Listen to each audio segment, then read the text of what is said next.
حضرات، آج ذوالحجہ کی 25 تاریخ ہے اور ہمارے ہاں کچھ تاریخوں کا جو اختلاف ہے اس کی روح سے ہو سکتا ہے کہ 26 ہو۔ آج سے 1384 برس قبل تقریباً آج کے دن حضرت عمر فاروق رضی اللہ تعالی عنہ پر قاتلانہ حملہ ہوا تھا، اس لیے کہ بعض روایات میں 26 ذی الحجہ کا تعین ہوا ہے اور بعض میں الفاظ یہ آئے ہیں کہ ذوالحجہ کے 4 دن باقی تھے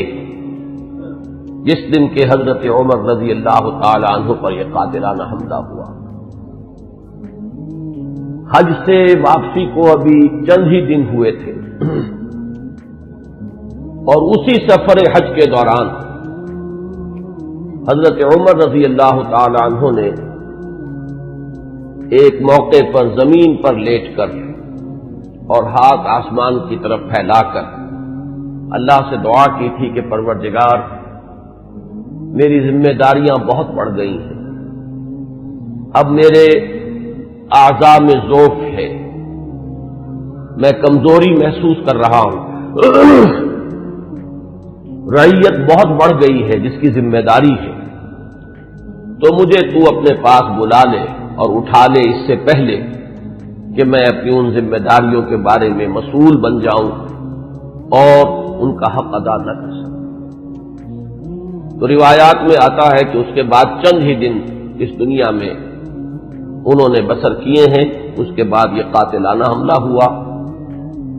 3 دن آپ زندگی اور موت کی کشمکش میں مبتلا رہے ہیں۔ ابو لولو فیروز ایک مجوسی ایرانی غلام تھا حضرت مغیرہ ابن شعبہ کا رضی اللہ تعالی عنہ۔ حضرت عمر نے خاص قاعدہ بنایا ہوا تھا، غیر مسلموں کے مدینے میں داخلے پر پابندی تھی۔ حضرت مغیرہ ابن شعبہ نے خاص طور پر سفارش کر کے حضرت عمر سے اجازت حاصل کی ابو لولو فیروز کے لیے کہ اسے مدینے میں آ کر کام کرنے کی اجازت دی جائے، اس لیے کہ وہ بہت سے فنون سے واقف ہے۔ حضرت عمر نے اجازت دے دی۔ چند دنوں کے بعد وہ فریادی بن کر حاضر ہوا حضرت عمر رضی اللہ تعالیٰ عنہ کی خدمت میں کہ میرے آقا جو ہیں حضرت مغیرہ ابن شعبہ رضی اللہ تعالیٰ عنہ وہ مجھ سے بہت زیادہ ٹیکس وصول کرتے ہیں۔ یعنی یہ معاملہ تھا کہ جو غلام ہوتے تھے وہ اپنا کام کرتے تھے لیکن اپنی آمدنی میں سے ایک حصہ وہ اپنے ان آقاؤں کو دیتے تھے کہ جن کی وہ غلامی میں تھے۔ تو حضرت مغیرہ ابن شعبہ نے جو مقدار مقرر کی 2 درہم روزانہ، اس پر اس نے احتجاج کیا کہ یہ بہت زیادہ ہے۔ حضرت عمر رضی اللہ تعالیٰ عنہ نے اس سے سوال کیا کہ تم کیا کیا کام جانتے ہو؟ جب اس نے گنوائے کہ میں یہ کام جانتا ہوں تو حضرت عمر نے فیصلہ کیا کہ پھر یہ 2 درہم روزانہ زیادہ نہیں۔ اس پر وہ بہت غضبناک ہوا۔ حضرت عمر نے بھی اس سے ایک فرمائش کی کہ میرے لیے ایک ایسی چکی بنا دو جو ہوا سے چلتی ہو اور وہ آٹا پیسے۔ تو اس نے اسی غصے میں یہ کہا کہ ہاں، آپ کے لیے تو میں ایسی چکی بناؤں گا جس کی یاد رہتی دنیا تک باقی رہے۔ اس پر حضرت عمر نے جب وہ چلا گیا تو جو لوگ مجلس میں حاضر تھے ان سے آپ نے فرمایا کہ یہ شخص مجھے قتل کی دھمکی دے گیا ہے۔ لیکن نوٹ کیجئے کہ اسلام نے جو نظام دیا ہے نوع انسانی کو، وہ نظام جو محمد الرسول اللہ صلی اللہ علیہ وسلم نے عطا فرمایا، اور جیسا کہ میں نے بارہا عرض کیا ہے کہ اگر اس کو پوری طرح شباب میں دیکھنا ہو، للی ان بلوم جسے کہتے ہیں انگریزی میں، ایک پھول پوری طرح کھل گیا ہو، اگر وہ نظام اس کیفیت میں آپ دیکھنا چاہیں تو وہ در حقیقت خلافت عمر فاروق کا دور ہے رضی اللہ تعالی عنہ۔ وہ تمام خصائص، وہ تمام برکات جو اس نظام میں ہیں، نظام عدل اجتماعی، وہ اپنے نقطۂ عروج پر نظر آتے ہیں حضرت عمر فاروق رضی اللہ تعالی عنہ کے عہد خلافت میں۔ اسی نظام کا ایک پہلو یہ بھی ہے کہ انسان طبعاً آزاد ہے، اس کی آزادی پر کوئی قدغن، کوئی بندش بغیر کسی ثبوت کے نہیں لگائی جا سکتی۔ خود حضور صلی اللہ علیہ وسلم کے زمانے کا ایک واقعہ ہے کہ کسی شخص کو، مدینے کے کسی شخص کو کسی شبہ میں گرفتار کیا گیا۔ حضور خطبہ دے رہے تھے کہ ایک شخص نے کھڑے ہو کر کہا کہ میرے پڑوسی کو کس جرم کی پاداش میں گرفتار کیا گیا۔ حضور نے اعراض فرمایا، اس کی بات کا نوٹس نہیں لیا، دوسری طرف آپ نے رخ کر لیا، وہ ادھر پھر آ گیا، اس نے پھر سوال کیا تو حضور نے فوراً حکم دیا کہ اس کو رہا کر دیا جائے۔ یعنی یہ کہ اگر کوئی ثبوت موجود نہیں ہے تو معلوم ہوا حضور صلی اللہ علیہ وسلم کے اس طرز عمل سے کہ پھر واقعتاً اس کو گرفتار رکھنا، اسیری میں رکھنا، محبوس رکھنا پھر یہ صحیح نہیں ہے، بلکہ اس کو رہا کر دیا جانا چاہیے۔ یہی معاملہ ہمیں نظر آتا ہے اپنی اس آخری تکمیلی شان میں کہ حضرت عمر یقین کے ساتھ یہ بات کہہ رہے کہ یہ شخص مجھے قتل کی دھمکی دے گیا ہے، اور عمر فاروق رضی اللہ تعالی عنہ کوئی عام انسان نہیں ہے۔ 10 برس سے زائد عرصہ ہو چکا ہے کہ اسلام کی چکی جو چل رہی ہے تو اس کے مرکز جو ہے، اس کے جیسے کہ میں نے مثال دی تھی کہ حضرت علی رضی اللہ تعالی عنہ نے جب ایک موقع پر فارس کے محاذ پر، ایران کے محاذ پر صورتحال کچھ مخدوش ہو گئی تھی تو حضرت عمر نے یہ ارادہ کیا تھا کہ وہ خود محاذ پر جائیں اور مسلمان افواج کی کمان خود کریں، تو حضرت علی نے مخالفت کی تھی اور انہوں نے مشورہ دیا تھا اور یہ الفاظ فرمائے تھے کہ آپ کا اپنی جگہ سے ہل جانا یہ تو پورے اس نظام کے درہم برہم کرنے کا سبب بن سکتا ہے، اور یہی تشبیہ دی تھی کہ چکی اسی وقت تک چلتی ہے جبکہ اس کی وہ کلی اپنی جگہ پر قائم رہے، تو آپ کی مثال تو اس پورے نظام کے لیے اس کلی کسی ہے۔ تو 10 برس تک وہ چکی جو ہے گھوم رہی تھی اسی شخصیت کے گرد، اور کتنے فتوحات کا دائرہ کہاں سے کہاں تک پہنچا تھا، ایک اتنی بڑی کوئی سلطنت اس سے پہلے تاریخ انسانی میں کبھی وجود ہی میں نہیں آئی تھی، لیکن یہ کہ اس کے باوجود کہ اتنی عظیم سلطنت کے ذمہ دار ترین فرد ہیں حضرت عمر، میں حاکم کا لفظ استعمال نہیں کرنا چاہتا اس لیے کہ یہ لفظ بھی ہمارے اس نظام عدل اجتماعی کے ساتھ مناسبت نہیں رکھتا، نہ وہ حاکم تھے نہ حکمران تھے، وہ تو سید القوم خادمہم کی کامل مثال جو ہو سکتی ہے وہ حضرت عمر فاروق ہے رضی اللہ تعالی عنہ، لیکن یہ کہ اس نظام کی ذمہ دار ترین شخصیت ہے حضرت عمر، لیکن انہوں نے اپنے حفاظت کا کوئی اہتمام نہیں کیا، کوئی باڈی گارڈ کا انتظام نہیں کیا، دوسری طرف یہ کہ اس شخص کو قید نہیں کیا، اسے مدینے سے شہر بدر نہیں کیا، بلکہ یہ کہ چونکہ یقین ہے اس بات پر کہ زندگی اور موت اللہ کے ہاتھ میں ہے، لہذا وہ ہمیں نظر آتا ہے کہ ایک طرف توکل اس کی یہ شان ہے، دوسری طرف فراست کا یہ عالم ہے کہ اس کے اس جملے کی بات آپ نے پالی ہے کہ یہ مجھے قتل کی دھمکی دے گیا ہے، تیسری طرف اسلامی نظام میں لوگوں کی آزادی کا جو عالم ہے وہ نمایاں ہو رہا ہے، ایک ایسے شخص کو جس کے بارے میں شک ہے اس کو گرفتار نہیں کیا جا رہا، اس کے خلاف کوئی تعلیمی کارروائی نہیں ہو رہی۔ بہرحال اس شخص نے چند ہی دن کے بعد فجر کی نماز جب حضرت عمر فاروق ادا کرنے کے لیے آگے بڑھے ہیں اور آپ نے نیت باندھی، یہ شخص پہلی صف میں موجود تھا اور اس کا خنجر جو ہے 2 دھاری خنجر، دونوں طرف اس کے جو ہے وہ دھار تھی، اس کو اس نے حضرت عمر رضی اللہ تعالی عنہ پر جو وار کیے تو 6 وار حضرت عمر پر اس نے پے بپے کیے، حضرت عمر گر گئے رضی اللہ تعالی عنہ۔ حضرت عبد الرحمن ابن عوف نے مختصر ترین صورتوں کے ساتھ پھر وہ نماز فجر ادا کروائی۔ نماز کا یہ عالم ہے کہ یہ نہیں ہوا کہ وہ درہم برہم ہو گیا ہو نظام، لیکن یہ کہ چونکہ جیسے کہ میں ابھی یہ لفظ استعمال کر رہا تھا کہ اس وقت جو وہ نظام مملکت تھا یا نظام حکومت تھا اس میں مرکزی حیثیت حضرت عمر فاروق کی تھی رضی اللہ تعالی عنہ، اسی طرح اسلام کے نظام میں یہ اقامت صلاۃ ہے کہ اس کی وہی اہمیت ہے کہ اگرچہ حضرت عمر فاروق زخمی ہو گئے، گر گئے، لیکن جماعت کا نظام تو درہم برہم نہیں ہوا ہے، نماز ادا کی گئی ہے 2 رکعتیں جو ہیں مختصر ترین قرات کے ساتھ۔ پھر لوگوں نے اس کو پکڑنے کی کوشش کی ہے تو اس نے مزید وار کر کے 13 افراد کو اور زخمی کیا۔ ایک شخص جب اس طریقے سے بفرا ہوا ہو اور دوسرے لوگ تیار نہ ہو تو صورتحال سمجھ میں آتی ہے. ان میں سے 6 حضرات جو ہیں وہ شہید ہو گئے. معاملہ صرف حضرت عمر کا نہیں. پکڑنے کی جب کوششیں ہر طرح سے ناکام ہو گئی تو کسی عراقی شخص کے بارے میں آتا ہے کہ اس نے کوئی کپڑا کمبل وغیرہ اس کے اوپر ڈالا ہے, تب وہ قابو میں آیا ہے, لیکن پھر اس نے فوراً خودکشی کر لی. حضرت عمر رضی اللہ تعالیٰ عنہ نے سوال کیا, جیسے ہی آپ اس قابل ہوئے کہ سوال کر سکیں کہ میرا قاتل کون ہے. جب بتایا گیا کہ وہی ابو لولو فیروز ہے تو آپ نے اللہ کا شکر ادا کیا کہ اللہ کا شکر ہے کہ میرا قاتل کوئی مسلمان نہیں ہے. یعنی جو بات کے 12-13 برس بعد ہونے والی تھی, حضرت عثمان رضی اللہ تعالیٰ عنہ کے قاتلین وہ جو بھی آپ انہیں کہیں نام نہاد مسلمان تھے, کلمہ گو تھے, وہ محمد الرسول اللہ صلی اللہ علیہ وسلم کا کلمہ پڑھنے والے تھے, کلمہ شہادت کو انہوں نے اپنے لیے ڈھال بنایا. اس سے جو فتنہ شروع ہوا ہے, جس کو میں اس سے پہلے بیان کر چکا ہوں کہ الفتنۃ الکبریٰ, سب سے بڑا فتنہ جو ہے وہ حضرت عثمان رضی اللہ تعالیٰ عنہ کی شہادت سے شروع ہوا ہے.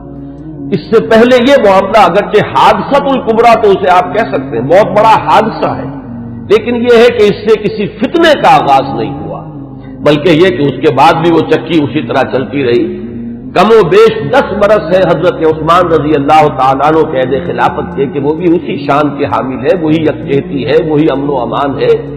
اسی طرح فتوحات کا سلسلہ جاری ہے. انقلاب محمدی علی صاحب الصلاۃ والسلام کا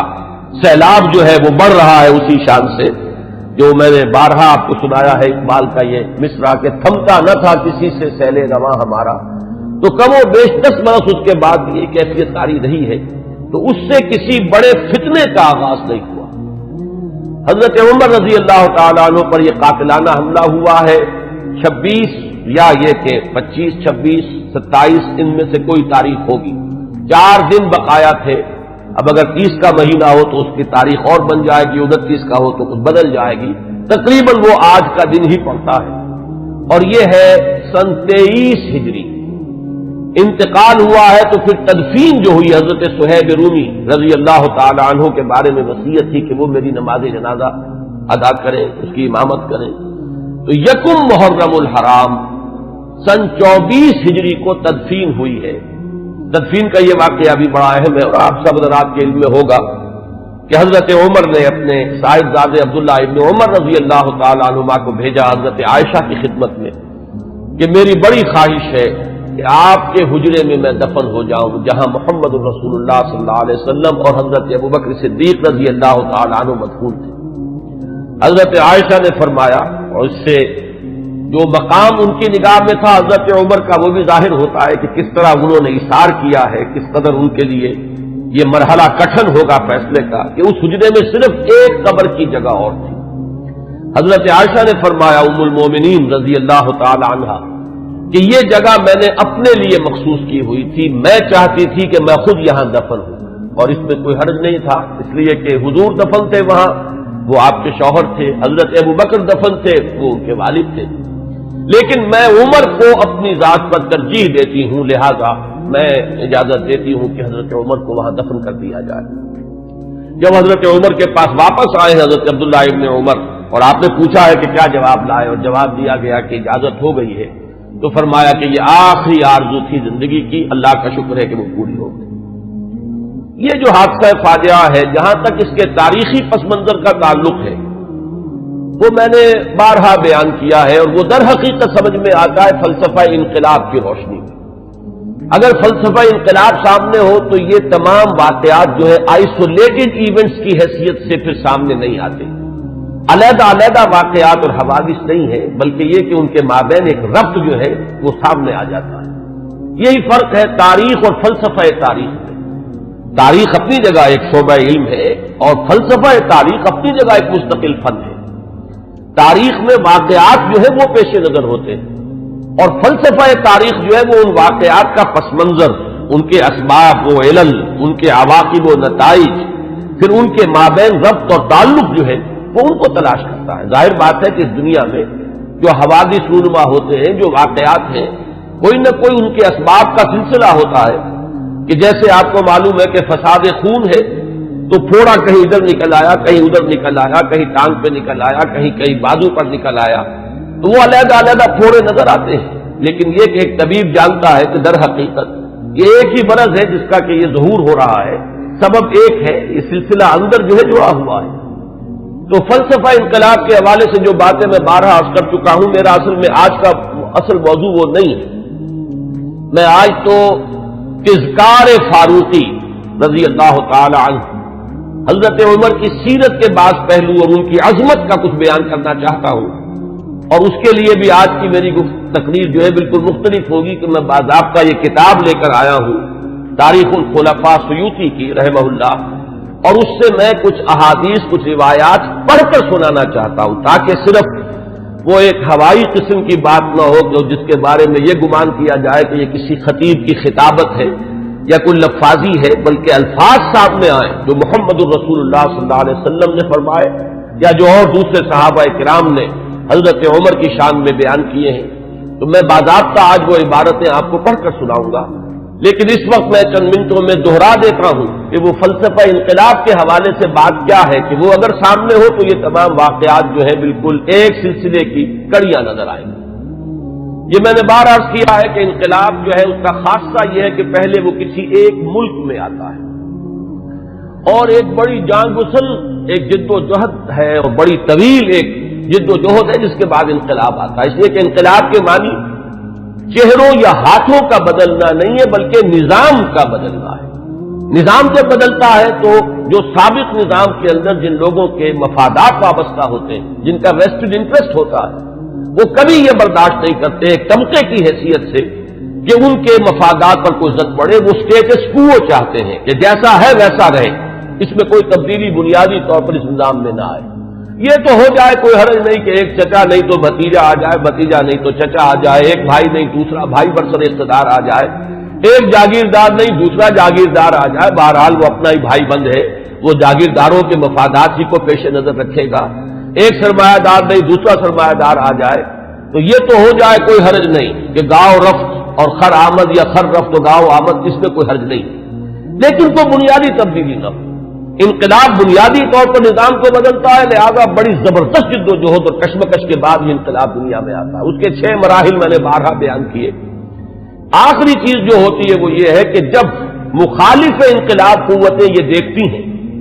کہ اب ہمارا بس نہیں چل رہا، یہ انقلاب تو اب جیسے آپ آج کل ایک الفاظ عوامی نعرے کے طور پر سنتے ہیں کہ آوے ہی آوے، کہ اب تو نظر آ رہا ہے کہ انقلاب تو آئے گا، اس کا کوئی راستہ روکنے والا نہیں ہے، تو آخری حربہ ان کا یہ ہوتا ہے کہ اس وقت وہ کونوں کھجروں میں دبک جاتے ہیں اور منتظر رہتے ہیں کہ پھر کبھی کوئی موقع آئے، کوئی بہت ہی مناسب موقع، کوئی اپارچن مومنٹ کہ اس پر پھر ہم ضربے کاری دوبارہ لگائیں۔ اس وقت دبک جاؤ، اس وقت جو ہے اپنے سر نیچے کر، اس کو کہتے ہیں کاؤنٹر ریولیوشنری موومنٹ۔ تو حضور صلی اللہ علیہ وسلم کی 20 سالہ جد و جہد کے نتیجے میں جب عرب میں انقلاب کی تکمیل ہو گئی تو مخالف انقلاب قوتوں نے بھی اس وقت جو ہے گردن جھکا دی۔ وہ منتظر تھے کہ پھر کوئی موقع آئے تو ہم کھڑے ہو جائیں اور پھر اس انقلاب کو ناکام کریں۔ یہ در حقیقت ہوا ہے پھر سیرت خلافت ابوبکر صدیق رضی اللہ تعالیٰ عنہ کے زمانے میں۔ حضور کا انتقال ہوا، مسلمانوں کے دل زخمی تھے، مسلمانوں کا مورال ظاہر بات ہے، اس کا آپ تصور کیجئے کتنا جو ہے اس وقت مجروح ہو چکا تھا۔ اس وقت پھر یہ قوتیں ابری ہیں، ایک طرف تو نئے مدعیان نبوت کھڑے ہو گئے اسلام کی بیختنی کے لیے، دوسری طرف زکوٰۃ کے مانعین منکرین زکوٰۃ۔ منکرین زکوٰۃ کا مطلب یہ نہیں ہے کہ انہوں نے زکوٰۃ کا انکار کیا تھا، صرف یہ کہتے تھے کہ ہم حکومت کو ادا نہیں کریں گے، اپنے طور پر کریں گے۔ یہ دو قوتیں جو ابری ہیں دونوں کی دونوں اندرون ملک عرب سے ابری ہیں، کوئی باہر کی قوت اس میں نہیں تھی بلکہ اندرون ملک عرب، کیونکہ ابھی تک انقلاب کی تکمیل بھی تو عرب ہی کی حد تک ہوئی تھی، تو جو مخالف انقلاب قوتیں وہ بھی وہیں سے ابری۔ حضرت ابوبکر صدیق رضی اللہ تعالیٰ عنہ کے مناقب کا یہ بہت اہم باب ہے کہ ایک آئرن ول کے ساتھ، ایک آہنی عظیمت کے ساتھ، بلکہ یوں کہیے کہ کوہ ہمالیہ جیسی عظیمت کے ساتھ انہوں نے مقابلہ کیا اور ان تمام مخالف انقلاب تحریکوں کو اور قوتوں کو کچل کر، اور پھر انہوں نے ذمہ داری جو ہے سنبھالی حضرت عمر فاروق کو، اور بہت جلد وہ تو اللہ تعالیٰ کے حضور میں اور محمد الرسول اللہ صلی اللہ علیہ وسلم کی رفاقت کے لیے وہ آخرت میں روانہ ہو گئے۔ اب جو دور آیا ہے جس کا آغاز حضرت ابو بکر کے زمانے میں ہوا تھا، ویسے تو یہ کہ غزوہ تبوک اور غزوہ موتا حضور کی حیات طیبہ میں ہوئے ہیں، لیکن ابھی تک کوئی فتوحات کا دائرہ جو ہے حضور کے زمانے میں نہیں تھا۔ حضرت ابوبکر کے زمانے میں فتوحات کا معاملہ شروع ہوا، شام میں پیش قدمی ہوئی، کچھ عراق کے اندر بھی پیش قدمی ہوئی۔ یہ شام عرب، عراق عرب، اصل میں یہ عرب ہی کے ملک کے حصے ہیں جن پر کے چونکہ زرخیز علاقے تھے تو اس وقت کی دو سپر پاورز نے قبضہ کیا ہوا تھا۔ شام عرب پر قبضہ تھا سلطنت روما کا، اور عراق عرب پر قبضہ تھا سلطنت فارس کا، تو اصل میں تو یہ عرب علاقے تھے۔ بہرحال حضرت ابوبکر صدیق کے زمانے میں فتوحات ہوئی، کچھ شام میں کچھ عراق میں۔ پھر اصل جو فتوحات کا سیلاب تھا وہ حضرت عمر کے زمانے میں آگے آیا ہے، اور اس میں آپ کو معلوم ہے پورا شام فتح ہوا، پورا ایران فتح ہوا، اور کہاں سے کہاں تک حدود پہنچ گئے۔ اب جو مخالف انقلاب قوتیں ابھری ہیں، ظاہر بات ہے کہ وہ اب بیرون سے تھیں۔ ایک اندرون سے سازش، یہودی سازش عبداللہ ابن سبا کی، اور دوسری طرف یہ کہ عجمی انتقام، اس لیے کہ جہاں تک تعلق ہے سلطنت روما کا، ایک تو یہ کہ وہ بالکل ختم نہیں ہوئی تھی، ابھی اس کے شمالی افریقہ کے مقبوضات بھی بقایا تھے، ابھی اس کے پاس جس کو آپ ایشیا مائنر کہتے ہیں، ایشیائے کوچک، وہ بھی باقی تھا، اس کے اور یورپین مقبوضات بھی ابھی باقی تھے، تو وہ بالکل ختم نہیں ہوئی تھی۔ صرف یہ ہے کہ یوں سمجھیے کہ ایک ٹانگ اس کی ٹوٹ گئی تھی کہ ویسٹ ایشیا سے تقریباً اسے بے دخل کر دیا گیا، جبکہ سلطنت ایران کا معاملہ یہ کہ وہ تو بالکل ختم ہو گئی، اس کی دھجیاں اڑ گئیں، اس کا کوئی وجود نہیں رہا۔ وہ جو سلسلہ چلا آ رہا تھا ان کے ہاں ایک شہنشاہی سلسلہ، وہ ختم ہو کر رہ گیا۔ اس اعتبار سے جو اصل رد عمل ہوا ہے اس مرحلے پر، وہ ایران کی طرف سے ہوا ہے۔ ایرانی ویسے بھی شاہ پرست اور نسل پرست لوگ ہیں، ان کے اندر اپنی نسل کی برتری کا اور عربوں کی تحقیر کا جذبہ جو ہے یہ ہمیشہ سے پایا جاتا ہے کہ عربوں کو وہ کچھ تسلیم کرنے کو تیار ہی نہیں تھی۔ اب جب حضرت عمر کے ہاتھوں یہ معاملہ ہوا اور سلطنت کسریٰ جو ہے پارا پارا ہو گئی اور اس کا سلسلہ ختم ہو گیا، تو در حقیقت اب دوسرا انتقام جو ہے وہ آیا ہے یہ باہر سے۔ اور یہ جو معاملہ تھا حضرت عمر کی شہادت کا، یہ کوئی آئسولیٹڈ فیکٹ نہیں ہے، آئسولیٹڈ ایونٹ نہیں ہے، اگرچہ جیسے اس کو میں نے بیان کیا واقعات تو یہی ہیں، اس سے زیادہ جو ہے اس کا کوئی ثبوت تو تاریخ کے اندر جو ہے ہمیں نہیں مل سکے گا، لیکن یہ ہے کہ یہ سب کو معلوم ہے کہ جو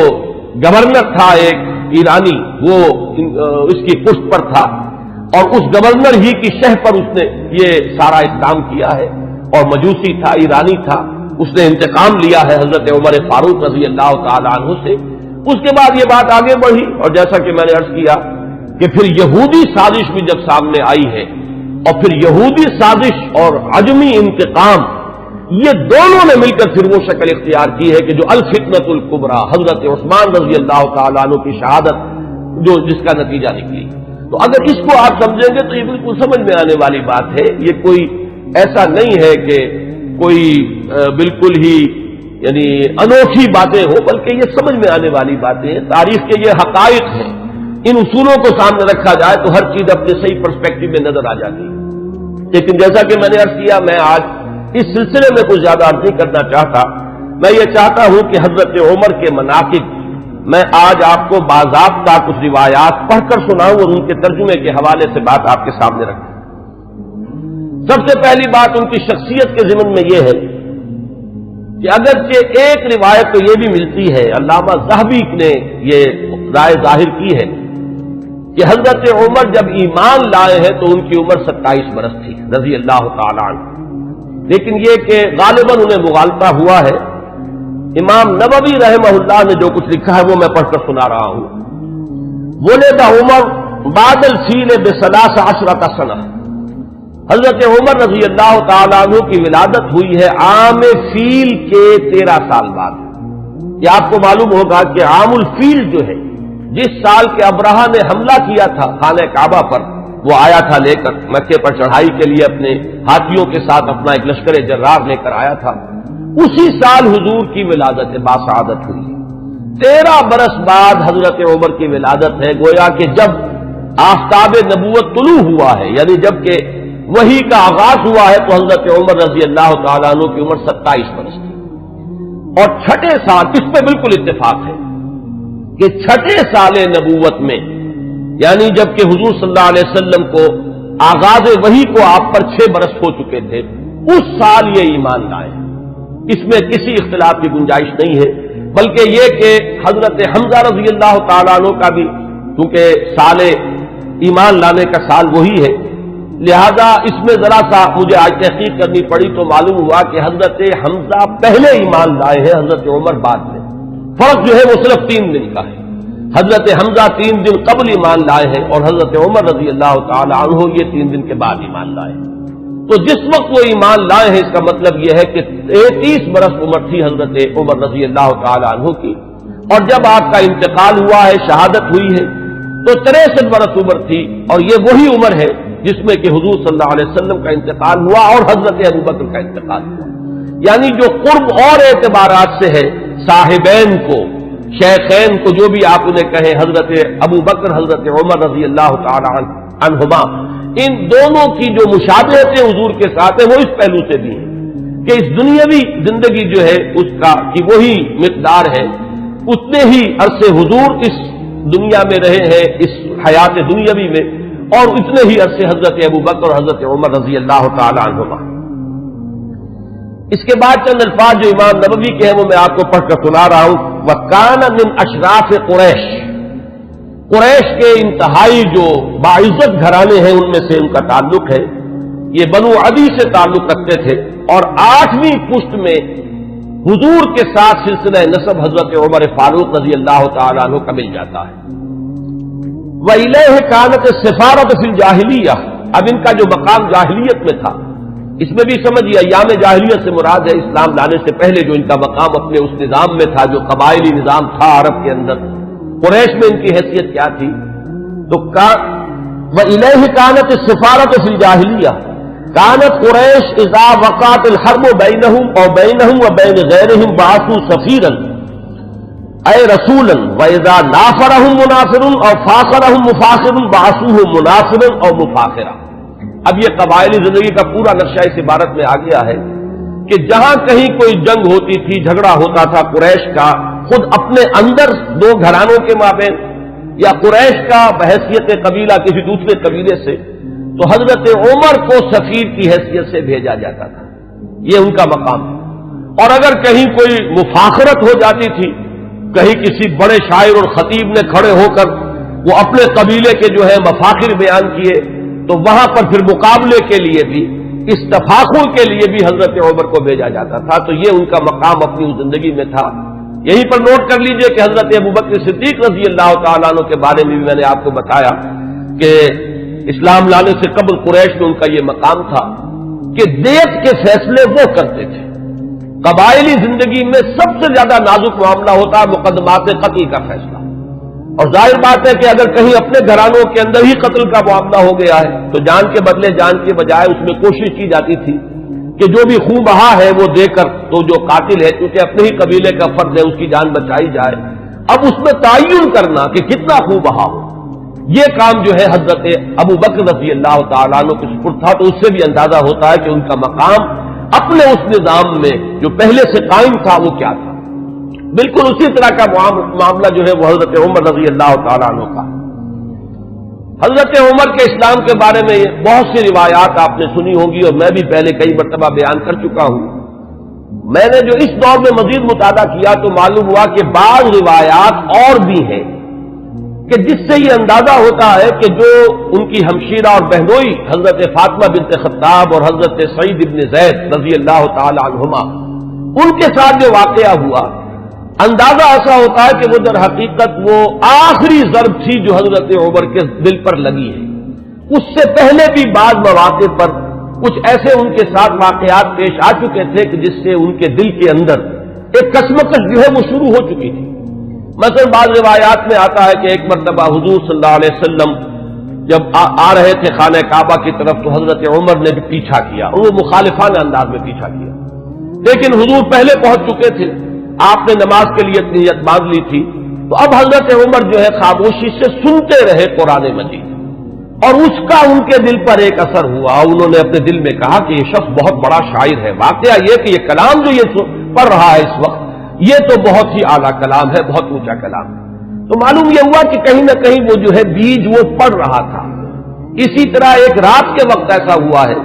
کہ حضرت عمر کی کسی ہمشیرہ کو وہ ولادت کا مرحلہ درپیش تھا، تو کسی دائی وغیرہ کی تلاش کے لیے وہ نکلے ہیں رات کو۔ اس وقت انہوں نے دیکھا کہ حضور اور آپ کے ساتھ چند اور لوگ ہیں جو کھڑے ہیں اور نماز پڑھ رہے ہیں، تو خانہ کعبہ کے پردوں میں چھپ کر آپ نے پھر حضرت عمر نے اس وقت وہ سنا کہ یہ کیا پڑھ رہے ہیں، اور اس سے بھی ان کا کہنا یہ ہے کہ میرے دل کے اندر ایک کشمکش شروع ہو چکی تھی۔ یہ بات جو ہے نفسیاتی اعتبار سے سمجھ میں آتی ہے۔ بسا اوقات ایسا ہوتا ہے کہ ایک شخص کے اوپر ایک کسی حقیقت کا انکشاف ہو رہا ہے تدریجاً، لیکن ابھی وہ جو پچھلی عصبیتیں ہیں، اپنے آبائی عقائد یا اپنے آبائی دین کے ساتھ جو ایک جذباتی تعلق ہے، وہ ابھی اتنا مضبوط ہے کہ ریزسٹ کر رہا ہے، اندر ہی اندر وہ کشمکش جو ہے وہ جاری ہے۔ لیکن ان روایات سے یہ معلوم ہوتا ہے کہ وہ واحد واقعہ نہیں ہے جو اس وقت ہوا، بلکہ یہ کشمکش ہو رہی تھی۔ وہ آخری بات جو ہے جسے میں تشبیہ کہا کرتا ہوں کہ غبارے کو پھاڑنے والی چیز جو ہے، وہ تو وہی واقعہ ہے کہ جو حضرت فاطمہ کے ساتھ یعنی ان کے ہمشیرہ کے ساتھ پیش آیا ہے، ان کے اور ان کے بہنوئی اور بہن کے مابین، کہ حضرت عمر تو نکلے تھے فیصلہ کر کے کہ بس اب تلوار ننگی لے کر کہ حضور کا میں خاتمہ کر کے گھر واپس آؤں گا اور جو ہونا ہے ہو لے، لیکن یہ کہ یہ جو کلکل ہو رہی ہے اور یہ جھگڑا جو قریش کے اندر ہو گیا ہے، گھر گھر جو ہے فساد ہے، باپ بیٹے سے جدا ہو رہا ہے، بھائی بھائی سے کٹ گیا ہے، بیوی شوہر سے علیحدہ ہو رہی ہے، تو یہ فساد ہم کب تک برداشت کریں گے؟ تو جو اس فساد کا سبب ہے اس کو ختم کر دیا جائے، پھر دیکھا جائے گا جو ہوگا۔ یہ جو میں کہہ رہا ہوں جو دیکھا جائے گا جو ہوگا، اس میں بھی جب تک قبائلی پس منظر سامنے نہ ہو یہ بات سمجھ میں نہیں آئے گی کہ جو چیز انہیں روک نہیں تھی حضور کے خلاف اقدام کرنے پر قریش کو، کفار قریش کو، وہ یہی بات تھی کہ حضور کا جو گھرانہ ہے بنی ہاشم وہ حضور کے پشت پر تھا، اور قبائلی زندگی میں یہ ہوتا ہے کہ اب عقیدہ جو ہے بہرحال بنو ہاشم کے فرد ہے اور خاندان کی حمایت حاصل ہے۔ اگر حضور کے خلاف کوئی اقدام کرتے تو بنو ہاشم ان کی مدافعت میں اور ان کے ساتھ جو ہے میدان میں آ جائیں گے۔ نتیجہ یہ نکلے گا کہ قریش کے دو گھرانے آپس میں ٹکرا جائیں گے، یا قریش کے مابین جو ہے ان کے اپنے اندر جو ہے ایک کشمکش شروع ہو جائے گی، اور یہ چیز جو ہے جیسے کہ ایک عام محاورہ بھی ہے کہ house divided amongst itself can not stand. تو ہمیں جو مقام حاصل ہے پورے عرب میں، جو سیادت اور قیادت اور چودراہٹ ہماری چل رہی ہے، اگر ہم آپس میں لڑ پڑے تو پھر وہ ہماری قیادت اور سیادت جو ہے چودراہٹ وہ ختم ہو جائے گی۔ یہ روک تھا قریش، جو کفار قریش ہے ان کے راستے میں یہ رکاوٹ تھی کہ حضور کے خلاف کوئی اقدام نہیں کر رہے تھے۔ بالآخر حضرت عمر نے طے کیا اب جو ہو سو ہو، اب تو میں یہ کام کر کے رہوں گا۔ اس وقت وہ چلے ہیں، لیکن یہ کہ درمیان میں بعض روایات میں نام آتا حضرت حذیفہ رضی اللہ تعالی عنہ، اور غالباً یہ ابو سفیان کے بیٹے ہیں جو ایمان لا چکے تھے۔ حضرت عمر کو معلوم نہیں تھا،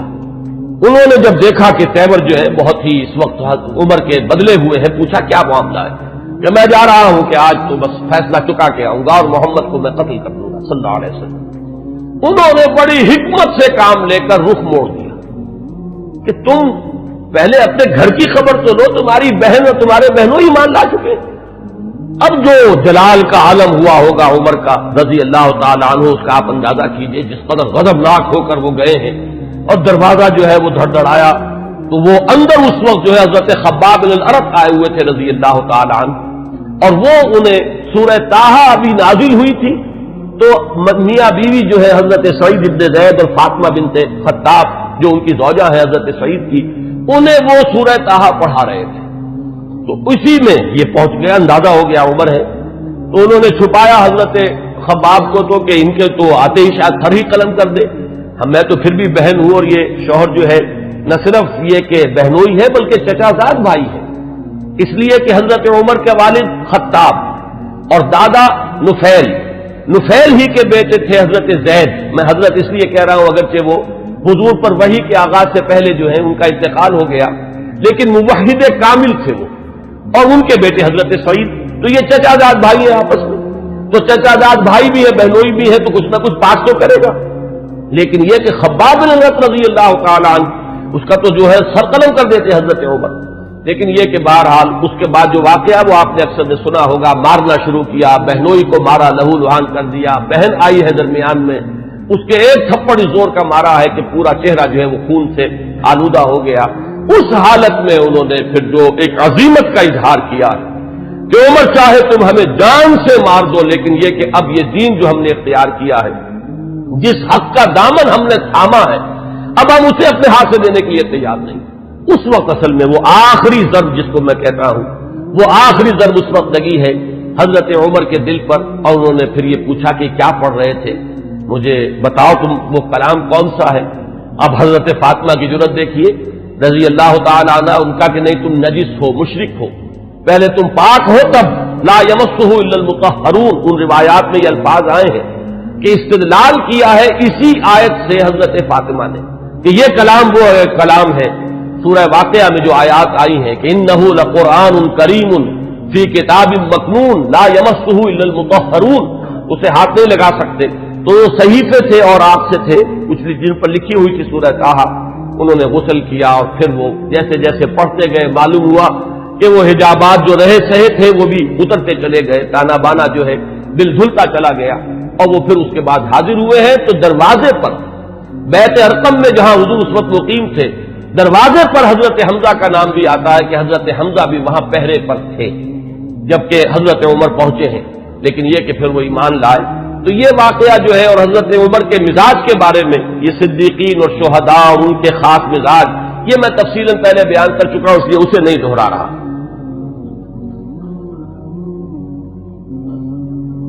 حضرت عمر کا جو مقام ہے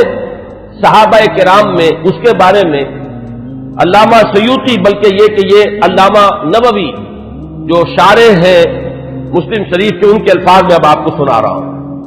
هو احد السابقین الاولین واحد العشرۃ المشہود لهم بالجنہ واحد الخلفاء الراشدین واحد اصحاب النبی علیہ الصلوۃ والسلام، اور آخری الفاظ اہم ترین ہیں واحد کبار علماء الصحابۃ والزہادہم۔ باقی چیزیں تو آپ کے علم میں ہیں، سابقون الاولون میں سے ہیں۔ اکثر کا اتفاق یہ ہے کہ حضرت عمر جس وقت ایمان لائے ہیں تو لگ بھگ 40 افراد اس وقت تک ایمان لا چکے تھے، لیکن بہرحال یہ سابقون الاولین میں ان کا شمار ہے۔ پھر یہ کہ 10 جن کے بارے میں کہ حضور نے صراحت کے ساتھ جنت کی بشارت دی ہے اس دنیا ہی میں، جنہیں ہم کہتے ہیں عشرہ مبشرہ، ان میں سے ایک ہے۔ پھر خلفائے راشدین میں ان کا شمار ہے بالاتفاق۔ اب اہل تشیع کا معاملہ میں اسے خارج کر رہا ہوں، لیکن یہ کہ اہل سنت کے نزدیک۔ پھر یہ کہ حضور صلی اللہ علیہ وسلم کے ساتھ جو رشتہ ہے، حضرت حفصہ رضی اللہ تعالی عنہا ام المومنین، یہ ان کی صاحبزادی ہیں۔ آخری الفاظ ان کی طرف میں نے توجہ دلائی وہ کیا ہے کہ احد کبار علماء صحابۃ والزہاد، دونوں اعتبارات سے کہ وہ صحابہ کرام میں جو مختلف اوصاف کے اعتبار سے تقسیم کی جاتی ہے، مثلا بعض فقہاء صحابہ، علماء صحابہ، وہ صحابہ کے جن کو علم سے، تفقہ سے، قرآن اور سنت کے گہرے فہم سے خصوصی مناسبت تھی، تو حضرت عمر رضی اللہ تعالی عنہ کا شمار بھی انہی میں سے ہے۔ اور زہادہم، سب سے زیادہ جو زاہد، زہد میں جن کا کہ یوں سمجھیے کہ آخری درجہ ہے،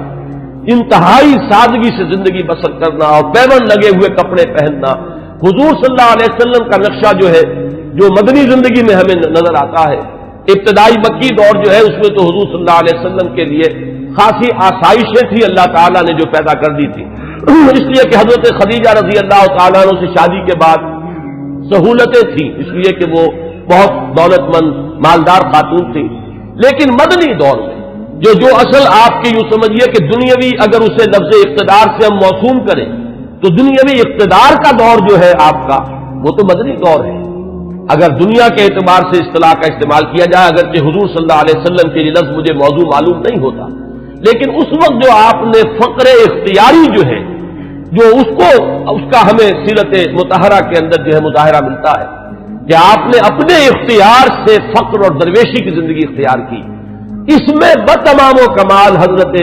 عمر فاروق اور حضرت ابوبکر صدیق رضی اللہ تعالی عنہما، یہ دونوں بھی بالکل عکس کامل نظر آتے ہیں حضور صلی اللہ علیہ وسلم کے اس صحبت کا۔ تو وہ صحابہ کرام میں سے علماء اور فقہاء میں بھی چوٹی کے جو ہے ان میں ان کا شمار ہے، حضرت علی ان میں ہے، حضرت عائشہ ان میں ہے، مختلف جو ہے یہ حضرات ہیں، ان میں حضرت عمر ہے۔ پھر زہاد میں بھی جو سب سے زیادہ فقراء صحابہ کا جو نقشہ تھا، حضرت عمر نے اپنے اختیار سے وہی نقشہ اپنی زندگی میں اختیار کیا۔ کل 539 احادیث ہیں جو حضرت عمر سے بڑھوی. لیکن جو خاص بات نوٹ کرنے کی ہے کہ ان سے جو اجلہ صحابہ ہیں، جلیل القدر صحابہ،